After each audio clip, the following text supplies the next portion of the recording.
your fault. You were careless and ruined everything. Explain yourself.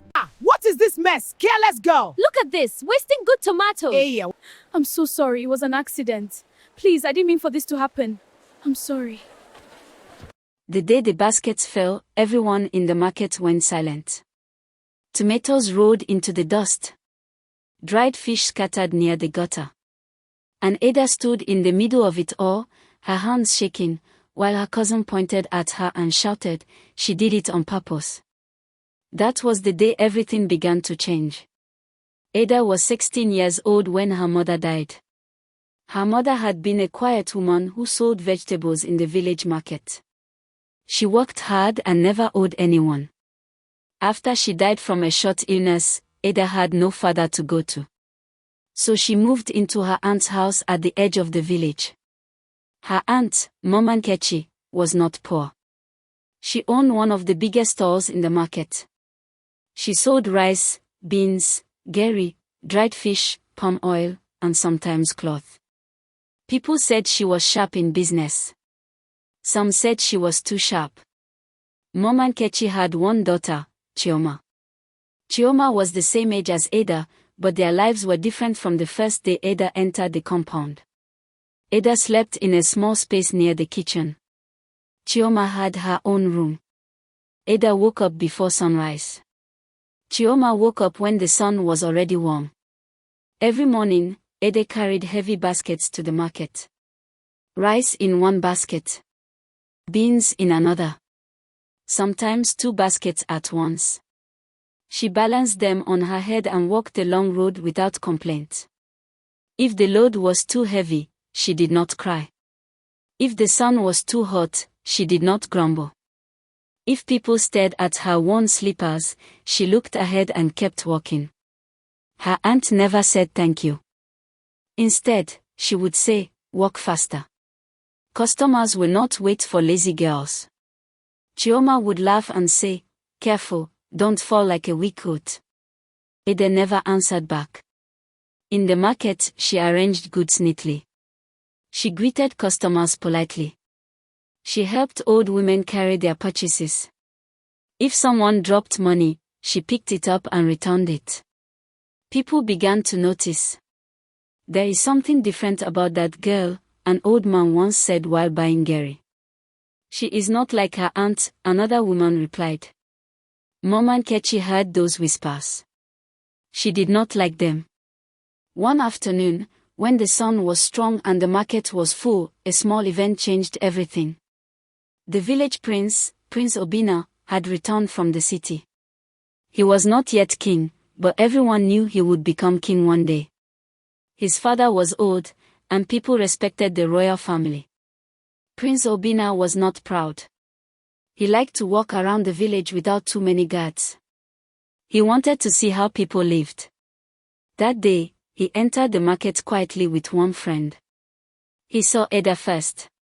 She was carrying 2 baskets at once, her back straight, her step steady. Sweat ran down her face, but she did not complain. When she reached the store, she carefully placed the baskets down and began to arrange the goods. A small boy ran past and knocked over a pile of tomatoes at a nearby store.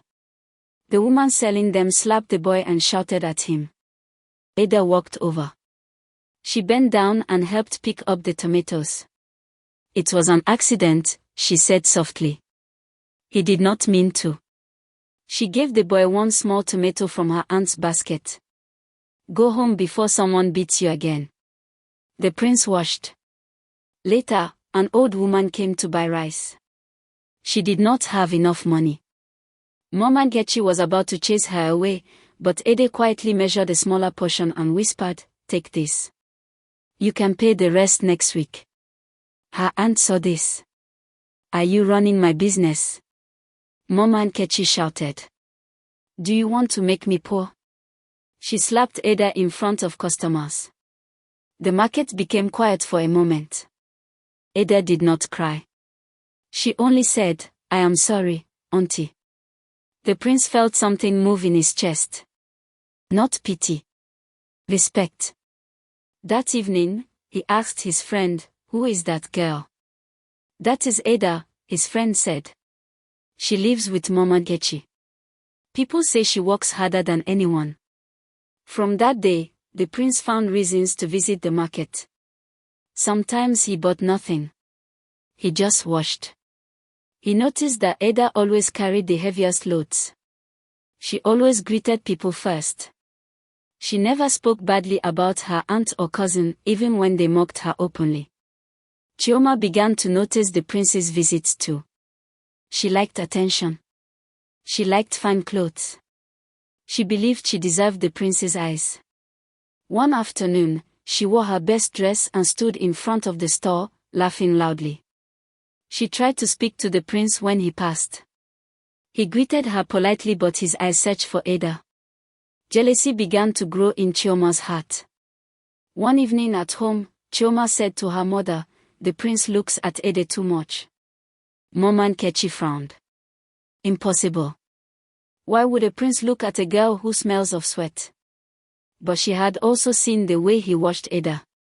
"Do something," Chioma said. "Make her look foolish." Mama Nkechi thought for a long time. The next market day was very busy. Traders from other villages had come. Money was moving quickly. Before leaving home, Chioma whispered to her mother, "Today is the day." At the market, Ede carried 3 baskets instead of 2. Rice, beans, and a basket of fresh tomatoes. Her legs felt weak, but she did not complain. As she walked through the crowded market, someone stepped in front of her suddenly. It was Chioma. "Careful!" Chioma shouted loudly and pretended to stumble. Her hand pushed the side of the tomato basket. The basket tilted. Tomatoes fell into the dust. Gasps filled the air. Chioma quickly pointed at Ada. "She did it on purpose. She is always careless." Mama Nkechi rushed forward. "Do you know how much those tomatoes cost?" she shouted. Ada's heart beat fast. She knew what had happened. But she also knew that if she spoke, it would become worse at home. So she knelt down and began to pick up the tomatoes. The prince had seen everything. He stepped forward. "Stop," he said calmly. The market became quiet. "I was watching," he continued. The basket did not fall by itself. Chioma's face changed. "You pushed it." A murmur spread through the crowd. Chioma tried to laugh. "No, Your Highness. I only tried to help." "You pushed it," the prince repeated. His voice was firm now. People began to whisper. Some nodded. Mama Nkechi felt sweat on her neck. That was the first crack. After that day, more people watched carefully. They began to notice small things. They noticed that Mama Nkechi sometimes used a false measure for rice. The bottom of her measuring cup was thicker than normal. Customers got less than they paid for. They noticed that she mixed old beans with fresh ones. They noticed that she raised prices unfairly when outsiders came. Word began to spread quietly. 1 week later, something else happened. The village council announced that traders would be inspected. It was part of a new rule the prince supported. All measuring cups would be checked. All scales would be examined. Mama Nkechi laughed at first. "Who will check me?" she said proudly. But when the inspectors came to her store, they found the false bottom in her measuring cup. They found stones hidden inside bags of beans to add weight. They found records that did not match her sales. The market did not shout this time. It only watched. The prince stood at a distance. Mama Nkechi tried to defend herself. "Everyone does it," she said. But not everyone did. And now people had seen too much. The council fined her heavily. She had to close her store for some time. Her name was mentioned in the village meeting.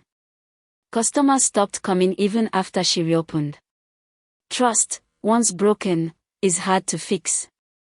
At home, things changed. There was less money. Less pride. Chioma no longer laughed loudly. One evening, Mama Nkechi sat quietly outside. She looked at Ada, who was washing baskets. "You knew?" she asked suddenly. Ada looked up. "Knew what, auntie?" "That people were watching." Ada shook her head. "I only did my work." Mama Nkechi studied her face. There was no mockery there. No pride. Just tired honesty. Meanwhile, the prince did not forget Ada.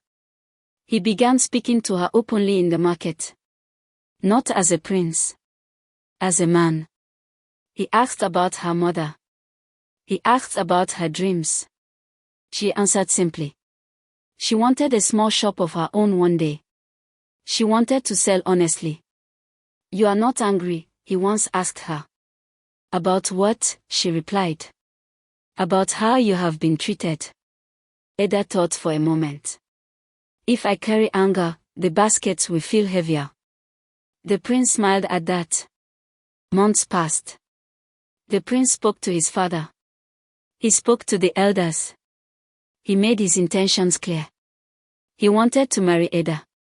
The news shocked the village. Some expected anger from Ada. Some expected revenge.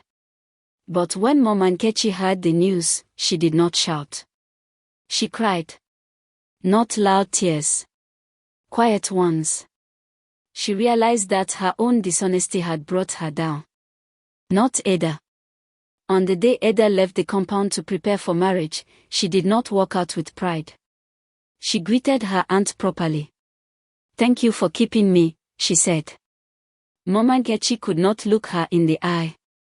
Chioma stood behind the door, silent. The wedding was simple but joyful. The prince did not marry Ada because she suffered. He married her because she stayed kind when it was easy to become bitter. As for Mama Nkechi, her business never returned to what it was. She had to trade on a smaller scale. She learned to measure correctly. She no longer mixed stones with beans. People slowly began to trust her again, but it took time. Chioma learned something too. Jealousy had exposed her more than it hurt Ada. Years later, when Ada became queen, she did not use her position to punish. But the village never forgot what had happened. And whenever young girls carried heavy loads through the market, people would say, "Carry it well. Someone is always watching." And truth has a way of showing itself.